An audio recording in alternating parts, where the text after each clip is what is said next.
যুক্তরাষ্ট্রের স্বাধীনতার ২৫০ বছর পূর্তি উপলক্ষে প্রকাশ হতে যাচ্ছে বিশেষ সংস্করণের আমেরিকা 250 কমেমোরেটিভ পাসপোর্ট। আর সেই পাসপোর্টে স্থান পাচ্ছে প্রেসিডেন্ট ডোনাল্ড ট্রাম্পের ছবি ও নাম। এর মধ্য দিয়ে যুক্তরাষ্ট্রের ইতিহাসে প্রথমবারের মতো সরকারি স্মারক পাসপোর্টে অন্তর্ভুক্ত হতে যাচ্ছেন কোনো জীবিত প্রেসিডেন্ট। আর এ বিষয়টি এরই মধ্যে যুক্তরাষ্ট্র জুড়ে রাজনৈতিক ও সামাজিক আলোচনার জন্ম দিয়েছে। সম্প্রতি নিজের সামাজিক যোগাযোগ মাধ্যম ট্রুথ সোশ্যালে নতুন পাসপোর্টের নকশা প্রকাশ করেছেন প্রেসিডেন্ট ডোনাল্ড ট্রাম্প। একই ছবি হোয়াইট হাউসও তাদের এক্স বা সাবেক টুইটার অ্যাকাউন্টে প্রকাশ করেছে।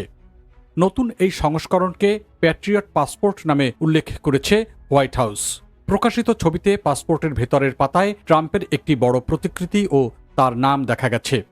ট্রাম্প নিজের পোস্টে লিখেছেন, যুক্তরাষ্ট্রের নতুন পাসপোর্টে ওয়েলকাম বাট বি গুড। তবে প্রকাশিত পাসপোর্টের নকশায় ওই বাক্যটি দেখা যায়নি। বর্তমান মার্কিন পাসপোর্টে সাধারণত দেশটির ইতিহাস, স্বাধীনতা আন্দোলন এবং সাবেক রাষ্ট্রপতিদের বিভিন্ন স্মারকচিত্র ব্যবহৃত হয়। তবে এখনকার পাসপোর্টে রয়েছে মাউন্ট রাশমোরে খোদাই করা 4 সাবেক প্রেসিডেন্টের ছবি, statue of liberty, liberty bell, independence hall ও মার্টিন লুথার কিং জুনিয়র সহ বেশ কয়েকজন নেতার ঐতিহাসিক উদ্ধৃতি। যদিও নতুন স্মারক সংস্করণে প্রথমবারের মতো বর্তমান প্রেসিডেন্টের ছবি যুক্ত হওয়ায় এটি একটি ব্যতিক্রমী পদক্ষেপ হিসেবে দেখা হচ্ছে। মার্কিন পররাষ্ট্র দপ্তরের তথ্য অনুযায়ী স্বাধীনতা দিবস 4 জুলাইয়ের আগে ওয়াশিংটন ডিসির পাসপোর্ট অফিসে সীমিত সংখ্যক এই পাসপোর্ট ইস্যু করা হবে। প্রাথমিকভাবে 25,000 থেকে 30,000 পাসপোর্ট আবেদনকারীদের জন্য রাখা হয়েছে। তবে এটি কেবল ওয়াশিংটন অফিসে সরাসরি আবেদনকারীদের জন্য ডিফল্ট সংরক্ষণ করা হবে।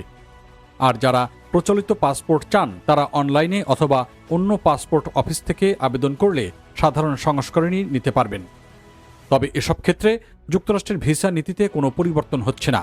গ্রিন কার্ড বা নাগরিকত্বের নিয়মও অপরিবর্তিত রাখা হয়েছে। পাশাপাশি আন্তর্জাতিক ভ্রমণের ক্ষেত্রেও সাধারণ পাসপোর্টের মতোই এটি ব্যবহারযোগ্য হবে। যদিও যুক্তরাষ্ট্রের স্বাধীনতার 250 বছর উপলক্ষে এটি একটি বিশেষ স্মারক সংস্করণ হওয়ায় গ্রাহক ও ইতিহাস প্রেমীদের কাছে এর আলাদা গুরুত্ব পেতে পারে।